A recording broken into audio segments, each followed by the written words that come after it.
Hi guys, this is the first episode of Card Crunchers podcast with me, Poketing King. And Mike, sometimes Mike 102.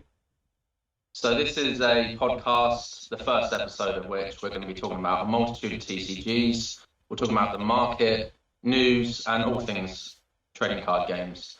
So we're going to start off with the Pokemon European Championships in London, which I was in attendance this past weekend.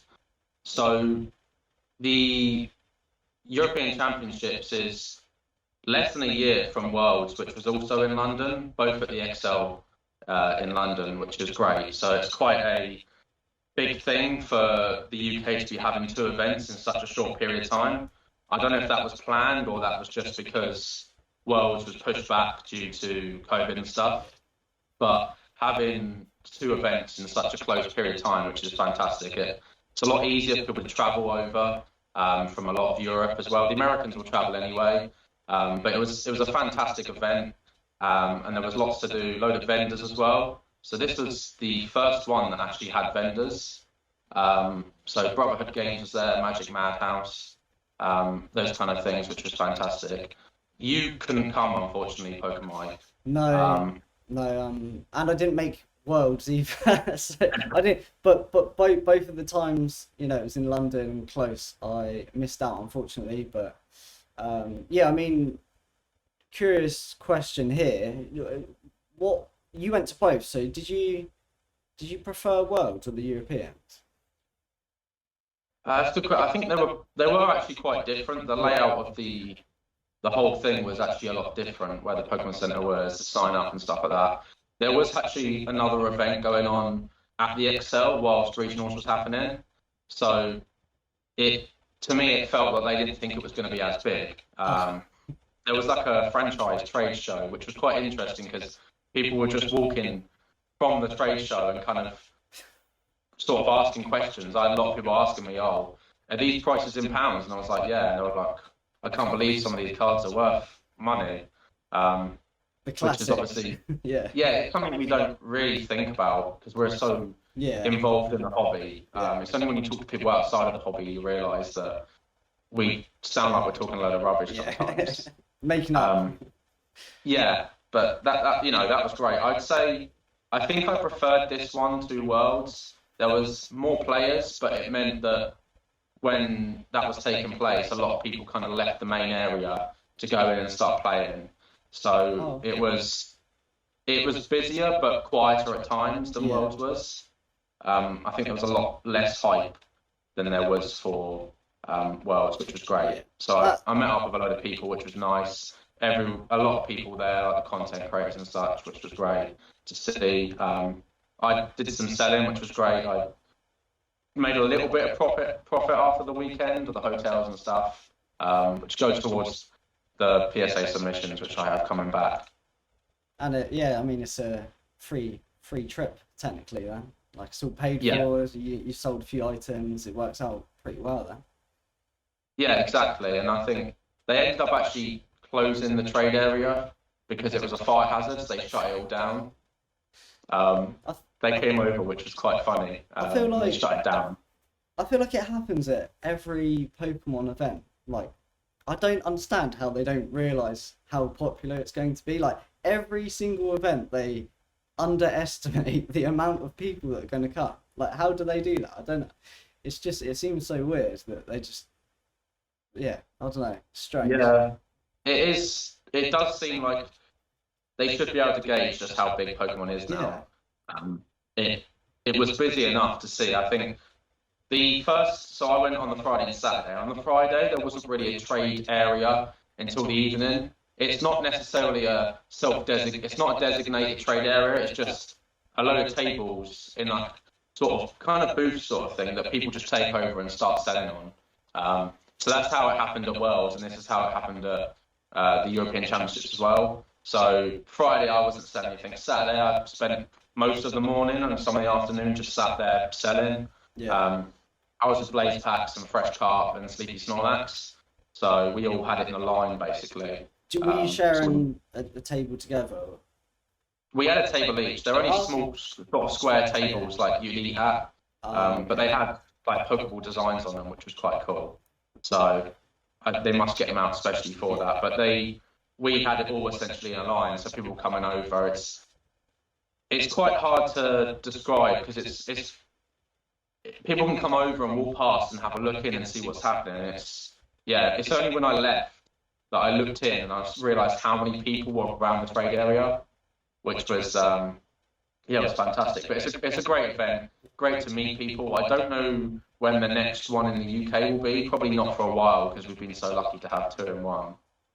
But I imagine there'll be some in Europe coming up soon because obviously the European Championships will be every year. Yeah. So I know there's some other events this year, so maybe that'd be something that we can all go to and meet up again. Yeah, maybe I'll finally make it to a Pokemon specific event. That'd be nice.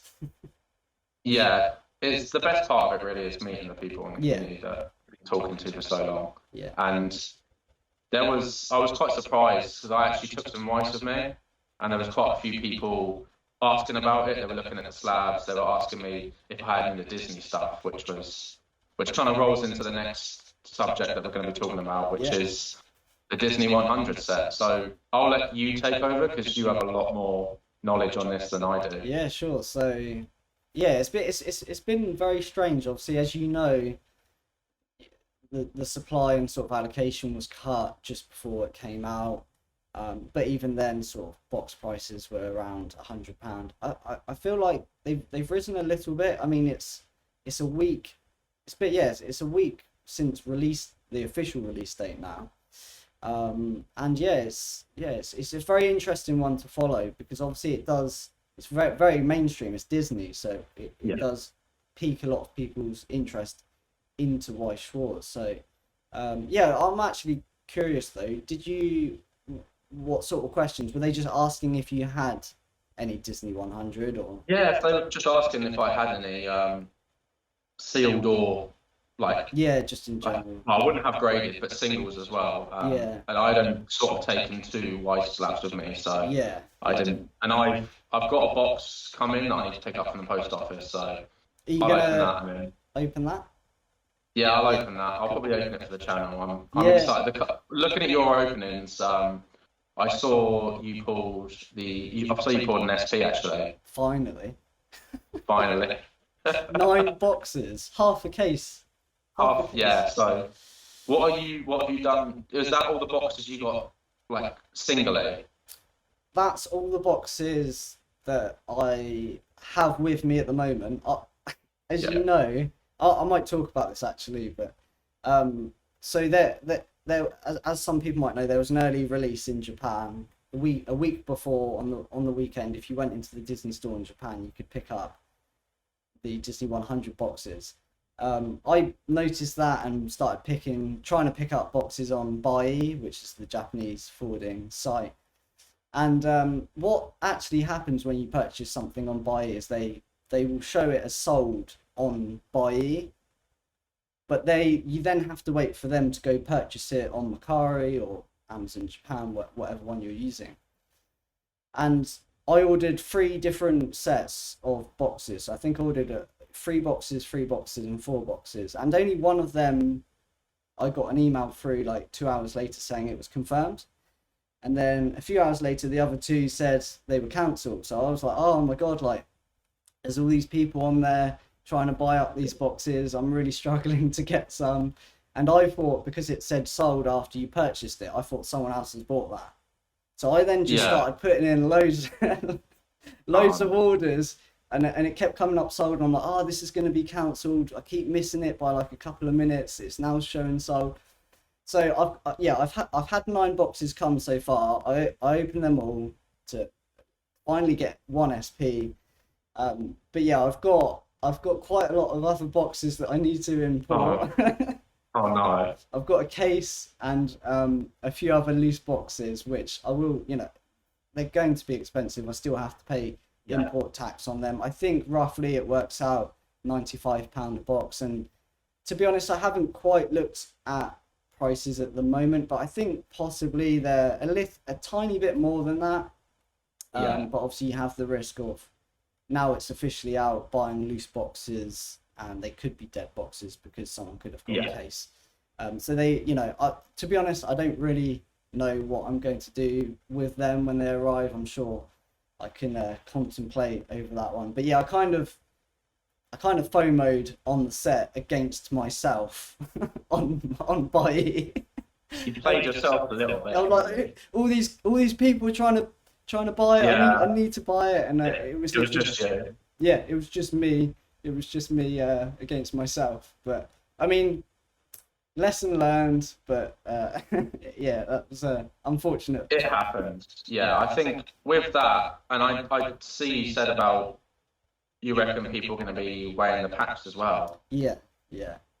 So that's a big thing. Yeah, I'd never thought about it, to be honest, but you can do it with any White Schwarz sets because of the new format where it's always got a rare as a minimum in there, and then the next card is separate.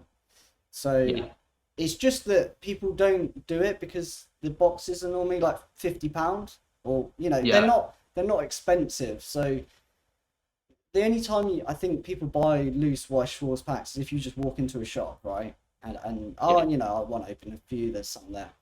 People don't generally buy them loose online, so it's not something that's really spoken about. But obviously in the case of Disney 100, where the prices for the boxes are so high, I think potentially a lot of people could seek to just open a few packs, like because it's so mainstream.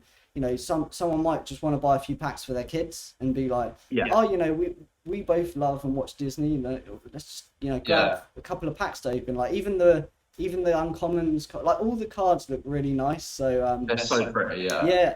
So it was definitely definitely something I wanted to cover to try and make people aware. Like, just be careful and don't overspend on loose packs because potentially there's not a lot in them, and if they're happy with just getting rare foils, then obviously that's absolutely fine as well. But it's being aware of it that's the main thing.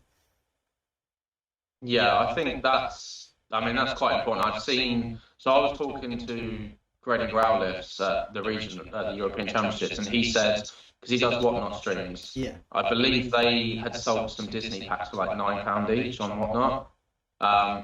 So obviously we've spoken about Whatnot before. People generally will pay above market price for their packs to be opened there, but it's that wouldn't be what the medium would be for the market price for packs and boxes, for instance. Nobody really is using the Whatnot data, which is absolutely fair enough, as they shouldn't. But I know Japan 2UK is now selling single packs as well of the Disney 100. Yeah. I think they were selling boxes for around 120 and packs for around £7 each. Yeah, I mean, when it was pre-order, you could get, I don't know if they've changed it now, but I did get a box for 100 on there when the allocation cut happened, and I thought I wasn't getting anything. But yeah, I think with stores, you're fine really. I mean, technically the same thing could happen with cases. It's pretty much the same thing, dead boxes in cases, dead packs in boxes. If you're buying from a store and you trust them, then that's the best you can do. And also buying at the start of the release is also another way to safeguard. They've just opened a case, it's just come out, they've got the case, they picked up the box, put it straight, and it's shipped out. Like, there's no time there for any, and something else people forget is that you could just keep buying from the same store, knowing it's coming from a case. Maybe not in Disney 100 because there probably would have been a lot of orders, but a lot of other White Schwarz sets that don't go out on release day, you could just keep purchasing them until you hit an SP, and then you stop, and you've kind of gone through a case without owning a case. And it's a weird dynamic with mapping. It's it's something that for me was really new and hard to try to get your head around and work out the best way to do things. But the main thing is White is its kind of own thing, really, isn't it, compared to a lot of TCGs. There's so many more, and that's why the content that you make is so important, because it does highlight for a lot of people. And obviously the Disney videos for yours that have done really well so far is generally because people are very interested, which is, people, we all make obviously, content on different card games and stuff, but the content about making people aware of these things is so important to be had. Yeah, I didn't just want to do openings, or like when I'm doing my openings, I want to give information that helps people, because White Schwartz has so many. It's very niche, and with the mapping and pull rates and things like that, it's coming into that. If you've only ever come from Pokemon or just a TCG that doesn't have any of that, it's like you don't even know what questions to ask. Like when I started collecting White Schwartz from Pokemon, I was buying, some random loose Attack on Titan booster boxes at some stores in the UK that still had them. Thinking, oh, maybe like 10 years from now, they hold really good value. 6 months from then, I realised, oh, like no one's really going to trust that this box isn't a dead box. I had no idea what they were. So yeah, it's just trying to make people aware of those things from the get-go, because with Disney 100, it's a set that, I'd imagine quite a lot of people that buy the set probably haven't opened White Schwartz before, so they just have no idea about that. So really important, I think, to try and share as much of that information as possible. And yeah, I guess talking of other TCGs, I hear Fab is doing quite well at the moment. Yeah, Fab is popping. I think there's definitely, I've been collecting since November, December 2020. Yeah. That was when I got into Flesh and Blood, and it fairly quickly took over as one of my main TCG aside from Pokemon. I've collected all sorts of TCGs over the years, but Flesh and Blood was one that really kind of sort of resonated with me. I think the story, Legend of Story Studios, James White, everything to do with it kind of pulled me in. So the markets are doing really well. We've obviously discussed it. We talk about it almost on the daily now, about Flesh and Blood, because it is a very, even though it made me realise at the actual European Championships, to go back to that, how little people know about Flesh and Blood. Like, a lot of people would see me sharing it on my story all the time and making posts about it, but they didn't really know too much about it. So it's starting to pick up steam. The player base is growing massively across the world. They've got a Japan roadmap for the next 12 months. We're going to be getting Japanese language cards. We've recently got foreign languages with Italian, Spanish, German, and French. So we're at 5 languages now being printed simultaneously. So far, we've not had too many issues, which is great. It's still an indie TCG, so it's not owned by a large corporation like most of the other TCGs are. So they still make mistakes, of course, with every card game. But yeah, it's doing really well. And something that's kind of similar with Weiss as well, that isn't actually really talked about Flesh and Blood, is the pull rates, especially for the first couple of sets. So the first 2 sets, it's 1 legendary per case. And how much is in a case? Is it 4? So that's 4 boxes per case, 96 packs. So it's 1 legendary per case. But it's also 1 foil majestic per case, which actually really very rarely ever gets talked about. So they're just as rare as legendaries. And some of the foil majestics now, like E-Strike, for instance, is 200, 300 pound now, which is more expensive than all of the legendaries in the first set, bar the Fiendel Spring Tunic. So yeah, Flesh and Blood is really starting to grow. We've got our 10th set coming out in the summer, From Dusk Till Dawn. So that's interesting to see. That's kind of like a return to Monarch. But I think the main takeaway with Flesh and Blood really is we've got a good balance of collectors and players now, whereas it was at the start all collectors and investors, and then it became just a players card game, and then now it's kind of a good medium of both. Yeah, it's gone through lots of sort of different kind of like transitions, I guess, hasn't it? I guess a question I've always wanted to ask you but never actually have. Like, obviously for me, looking from the outside, I don't collect Flesh and Blood, but the art style is similar to Magic, isn't it? Am I right in saying that? So what drew you to Flesh and Blood rather than Magic?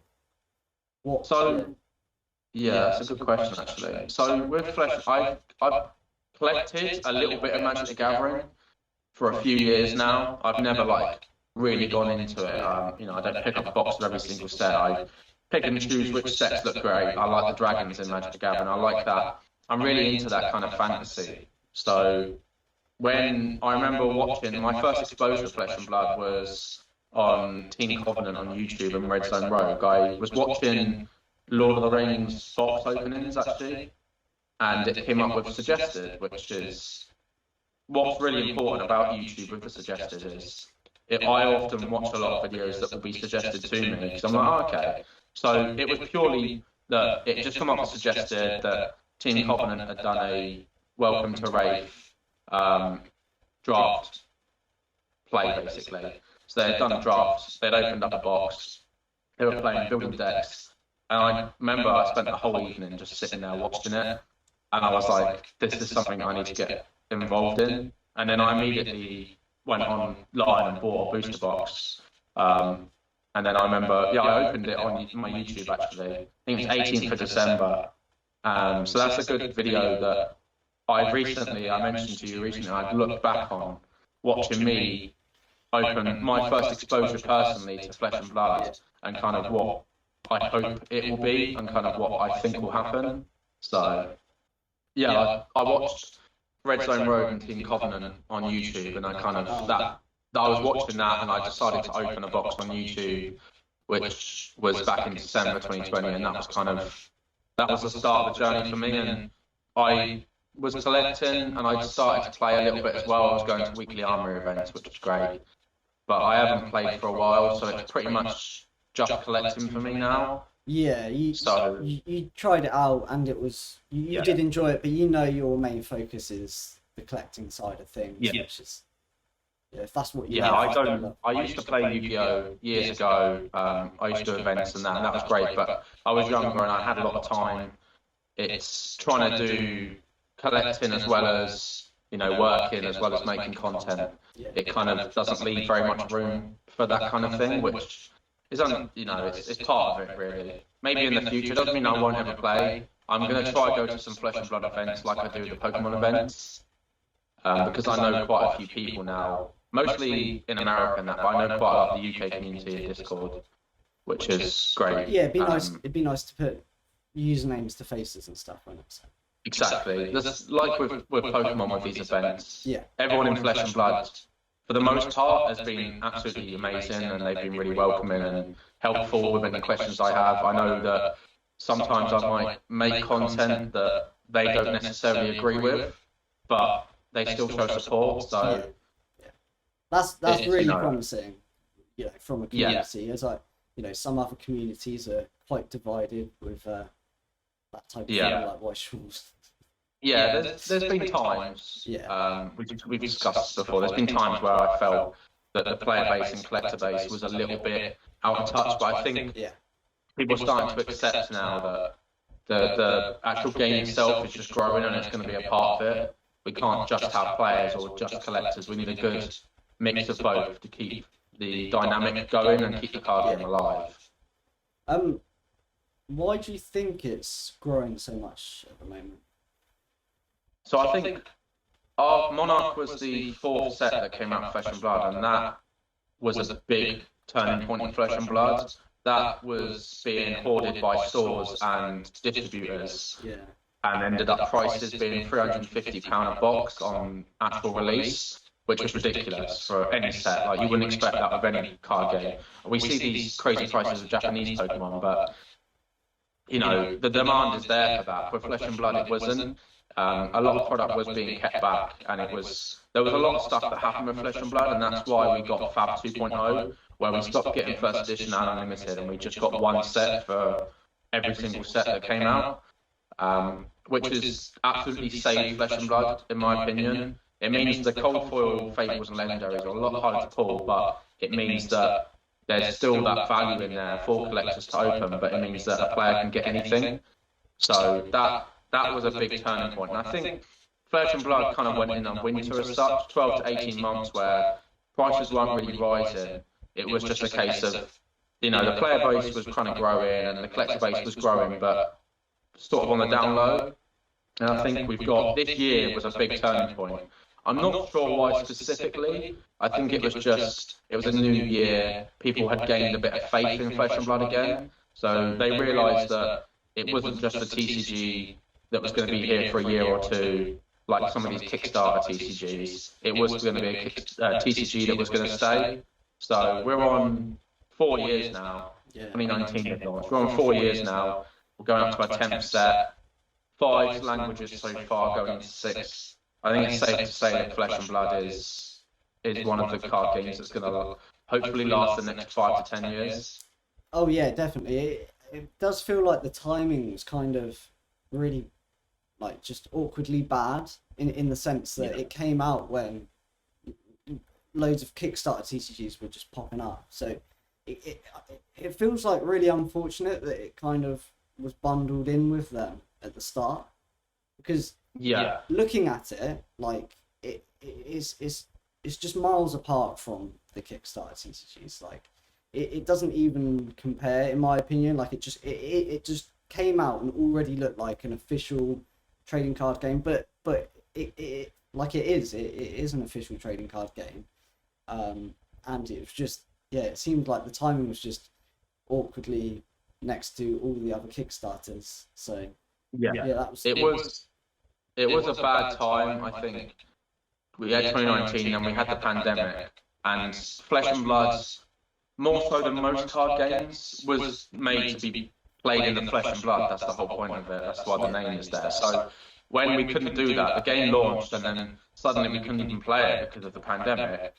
It kind of stunted its growth a little bit, and then everyone, obviously, the pandemic here, all the investors started getting really into TCGs because we had a lot more people had a lot more free time, and then it kind of just, people were buying, like, what's the next big thing, and it was, people buying Metazoo up, prices for that was going ridiculous. Dragon Ball Z, then White started rising up, as well as Yu-Gi-Oh! And Pokemon, and then Flesh and Blood was kind of just like, had this big investor push, and boxes for Alpha went above 10k. I think some of the highest prices for Flesh and Blood items were 35 to 50k, and we won't see those prices again for a while. I think the closest to that is probably the gold foil extended art spring tunic. That is probably around about those prices, but bar that, I think the closest is probably a case of Alpha, which I think is 20 to 24k at the moment. It's coming back then. It's coming back. So, healthily coming back in terms of prices. Yeah. It feels more organic now. It doesn't feel... Back then, it did feel a bit pushed, and it was a bit forced, and I'll be honest, I think it wasn't a good time for Flesh and Blood back then. It did feel like a bit of a pump and dump. That sort of term is coined sometimes. Rudy from Alpha Investments talks about it, and I know he's been a big supporter of Flesh and Blood. Throughout anybody says, he was buying when the market was low. He was buying multiple copies of these fables when people were telling him, not to buy them. Yeah. And now, of course, they're times 5, 6 price now since then. So. Yeah, I know. Obviously, you've been picking it up. I feel like you've been picking it up from the beginning, the whole way. I think that just shows how much you like the TCG. It wasn't just there's this new TCG and there's all this hype around it. It's like, no, you genuinely really love collecting these cards. Yeah. I started when Crucible War First Edition came out, so I picked a couple of those boxes up, and they quickly went. I bought a couple of boxes for above retail. They were around about £200 each, and then they went up to over £1,000. And that would be the moment, I think, for a lot of people, and they'd be like, well, if I was just in it to make money, I would sell them. And I didn't, because I was like, I didn't buy them to sell. Like, I didn't buy any of the stuff that I buy to sell. I bought it because I really love it, and I believe in the philosophy of the card game. The CEO and owner of it, the founder, James White, he goes to every event, all of these big call-ins and nationals. He attends all of them. At the Singapore call-in, you can actually play against him. Oh, that's Which, pretty cool. What? which and if you beat him, you win a cold foil, the hero that your deck is. Oh, So what? like, it there's so much going for it Yeah. that other TCGs haven't got into yet. Like PCG is the partner of Flesh and Blood, and that's a grading company started by one of the pro players of Flesh and Blood, Matt Rogers. Oh, So that was started, and it's become a pretty much the main two grading companies now for Flesh and Blood, alongside Beckett. I know PSA are the largest grading company, but a lot yeah. of people don't use them for Flesh and Blood, which, it's up to you what grading company you use, of course. But with the gold cold foils now that you win at events, they come pre-graded. Oh, wow. Yeah, so they basically what they do is they do 9+, and they'll make a load of copies, and then only 40 of which, or whatever the number, they tell you it's actually on the website how much is made and distributed of each one. Oh, So you that's know really what's in circulation, and they tell you what's in circulation currently, like what's been given to players, and what still need to be given to players. that's really interesting. Like, 'cause that's Yeah, just not what you know. Like, you never know that information at all. exactly. No other card game is No. publishing population reports. Like we have all the population reports for pretty much all the Flesh and Blood sets now in first edition unlimited. So we know how many boxes were made, and it also tells you how many boxes went to the US and how many boxes went to the rest of the Oh, world. wow. Yeah, they're really serious about this, and I think that's because one of the big guys in LSS was like an expert on the singles market for Yu-Gi-Oh. So they basically he got together a team of people that were, you know, experts in Yeah. TCGs for players and collectors because they wanted to kind of build best. So they bin all copies of these gold foils that don't reach a certain pre-grade, and they just tear them up and bin them. So from the new ones coming out now, there shouldn't be any that are below the grade that they pre-graded. Oh, that's amazing. Yeah, that's Yeah, so different to any other TCG, like you said. Like, you just don't get that kind of information, and I guess yeah, from a with their insight into singles and things like that, they just know how important and how useful that information will be to other people. yeah, yeah. No other, and it's not something that maybe people aren't aware of it, and that obviously it's very hard when you're inside this bubble of a TCG. You don't know what people know and don't know outside of it. And I think going to these card shows to me was really important because it opened my eyes to how small Flesh and Blood is compared to. I mean, it's the fourth biggest selling TCG in Europe on Card Market, and it was the fastest growing TCG in 2022. But that means a lot. But also, you think of the scale of Pokemon, Magic the Gathering, and Yu-Gi-Oh! It's worlds apart. Yeah, So it's gonna take a while for Flesh and Blood to be in the same conversation as those three, I think. But there's so many new card games coming out that it has to compete with. I mean, it moves on to the next thing, Lorcana, which was announced now that from I think the second set or the third or fourth wave of the first set, only brick and mortar stores are going to be able to order the product. yeah, that's very surprising. Like, I was really shocked to hear that. I don't know what. I feel like when you do that, you just restrict who can purchase the cards massively, and it just seems like a strange move because why don't you want those sales? Maybe they are struggling to print as much as they want. I don't know. Like, didn't Flesh and Blood do a similar thing a while ago? Yeah, so they're brick and mortar store only. So they originally started with stores, online stores. They always said they didn't want to be in big box stores like Walmart and Yeah, Target and Amazon and such, but they did.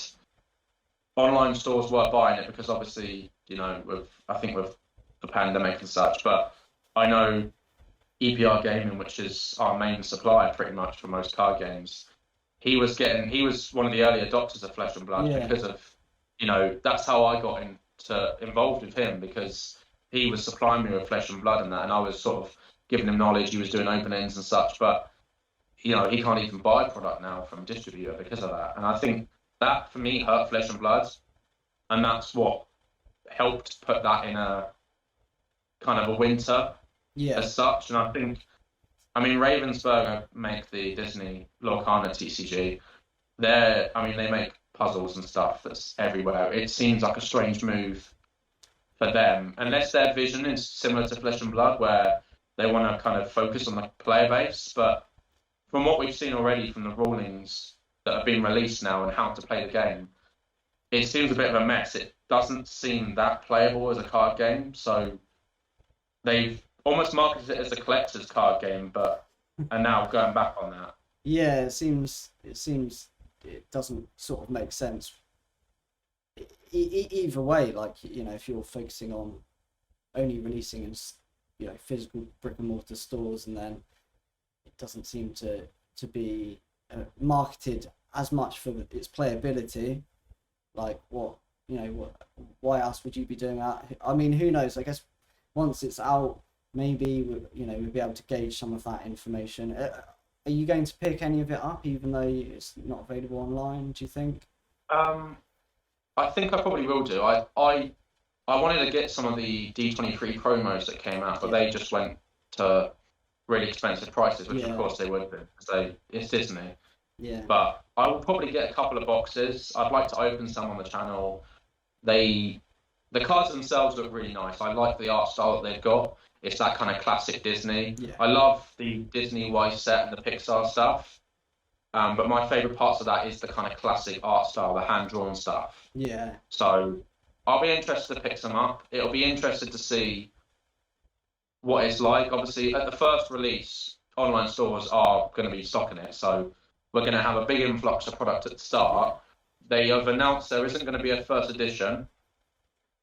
So that was something that a lot of people put off by, which I think is quite a smart move, because it did hinder Flesh and Blood a little bit, really, honestly. I think we've learned that. They tried it, it didn't really work. So I think other card games learning from other card games is a really smart move. So it'll be interesting to see what happens with Lorcana, I think. Yeah, I think it's as long as they get a healthy balance between playability and collecting, I think that's just the most important thing with most TCGs, is you cater to both without restricting the other. But it obviously, you know, if they've never made a TCG before, it's, you know, there's so many. It's going to be difficult to plan that out. But yeah, I mean, it definitely looks interesting, and it definitely will be interesting to watch what it does in terms of prices and availability. But yeah, it looks really good. Like I said, the vintage style, it all has that same theme of style throughout the whole set. So yeah, it looks really nice, to be honest. Yeah, I'm sure we'll probably both pick up some of that and then probably open it and discuss it on the channel at some point. Yeah, anyway. Definitely. Yeah, it's got to be done. I think new TCGs is always a good thing. Yeah. If they're done right, you know, even just picking up a box and trying it for yourself, I think we can make assumptions and kind of debate anyway. But until you open it up for yourself and have a feel, then you don't really know too much. So it'll be interesting to see what happens with that. And I guess the next thing we'll talk about is grading with PSA and BGS and CGC and stuff. Yeah, so companies. We've been discussing the amount of cards being graded. So there's a page called GemRate, I think, on Instagram, and they publish the data for the top 5 grading companies and how much they're grading daily, weekly, and monthly. And PSAs are grading they're grading millions of cards a month now, and every month they seem to grade more. I've got 2 returns now from February that are already back now, and it's the start of April, so we're looking at 6 to 8 weeks right now for the lowest, and that was the specials as well. So what are your thoughts on PSA versus BGS at the moment? For me, it always depends on the TCG and the card game that you're involved with. So obviously Weiss Schwarz, when people first started grading that, it was just primarily BGS. Everything was in a BGS slab. The quality is generally high throughout. So again, that was another reason people were grading with BGS, because you're quite likely to hit those high grades anyway. And I feel like BGS is normally used for a lot of like alternative TCGs and you know, the less popular TCGs. But I think now with Weiss Schwarz, it's probably like a 50-50 split.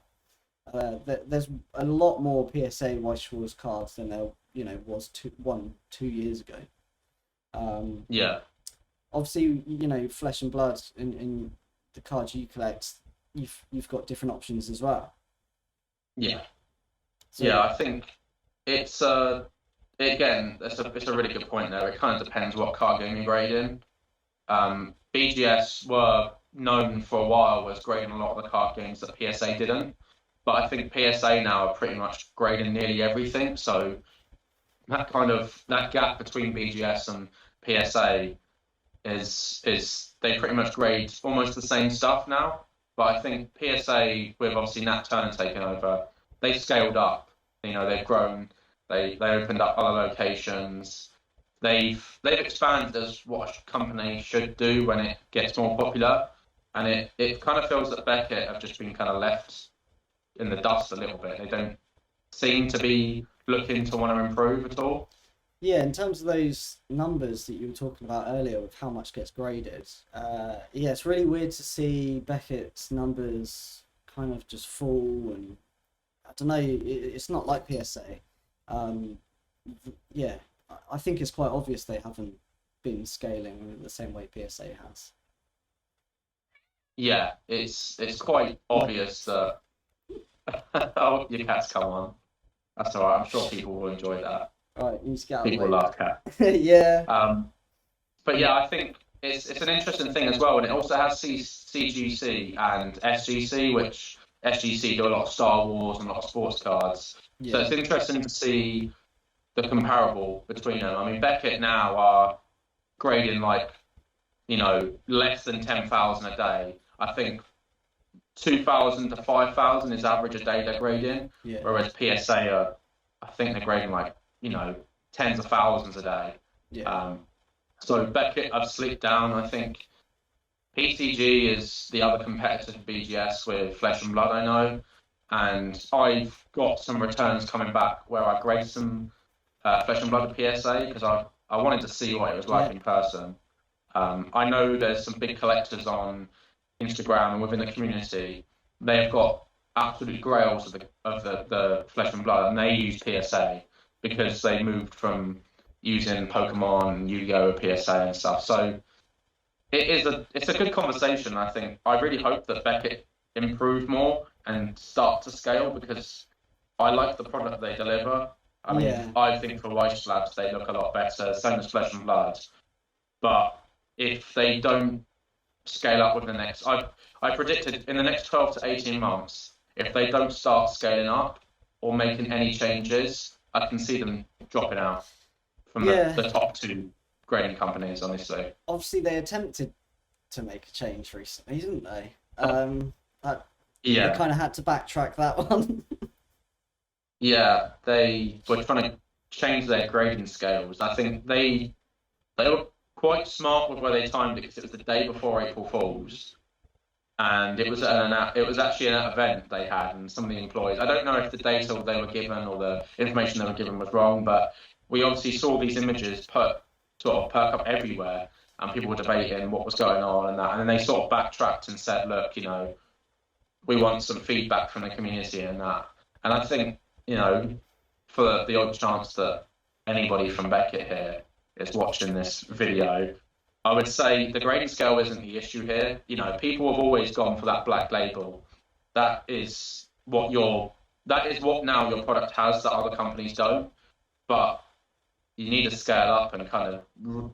I'm not saying like you need to be grading as many as PSA because PSA had a big cash flow injection, and that's probably why they could expand. But you have to ask, with all the profits that Beckett have been making these last few years and that, where's the money going? What's it being used for? Yeah, reinvest into. I mean, I don't know if you remember what their population reports and trying to find cards on there has been like, but Oh God. it's like it was made 10 years ago. It's Yeah, that needs to be improved. PSA really do. Again, with PSA improving, they've got You know, the apps, they've got the registry app, and now you can have your collections and that. They've got PSA Vault as well. So, you know, they've got so many different products that can showcase your collection as well, which is what people want. And also, you know, track prices. They import eBay sales as well. So it has the whole thing, whereas Beckett's, it is literally trying to break into a police vault, trying to get the population reports to Beckett. It needs, I don't know if, I know the website has been down a couple of times recently, and so some of the data for the amount of cards they're grading has actually sort of not been revealed. But I don't know if that's part of them kind of going, right, this is something we need to look at, because it's been something people have talked about for years now. Yeah, it could. You're right. It could be them, you know, starting to try and make improvements, and that's why things are down. But yeah, I guess we won't know until more time passes, and if we get sort of updated website that just is a lot easier. Obviously, even with PSA, you get scans of your cards. There's so much there, and I know. They don't get the same volume, so the revenue's probably not the same. But yeah, you need to push those things. Those things are extremely important to the collectors that are sending their cards in. Like, if you can't look up the pop easily, like that, that's just it kind of, it's always blown my mind how their website has been. It's the PSA have kind of understood the assignment. Yeah. Really, honestly, that they really have, and they all props to PSA. There's been a lot of stuff that's happened in the last couple of years, a lot of drama with things like Ludkins and stuff and Graded Gem, and absolutely all respect to PSA, honestly, because a lot of people still in the comments will be probably saying a lot of bad things to them, and they're not perfect. No company is. There is inconsistency sometimes. We've all had some cards graded that could have been damaged possibly, or things have happened. But for the most part, you look at where they are now compared to 3 years ago. It's almost an entirely new product, really. Yeah. It's really really different, and maybe in future episodes we can touch on some of those sort of UK issues that we had with grading with PSA. To be honest, we still have to some degree, because we have to resort to using middlemen and things like that. So I think we've been talking for quite a while now. That's probably a good point to wrap it up. So we're both going to post this on our own channels at the moment, so if you're watching this online, you can go see Pokey Tin King's channel. I'll put it in the description, and likewise he'll do the same for me. Exactly. So we've got a lot of future episodes planned. We've got guests planned. Hope you guys liked it and enjoyed the content, and there'll be many more episodes for you to watch and listen to. Have a great day. See ya.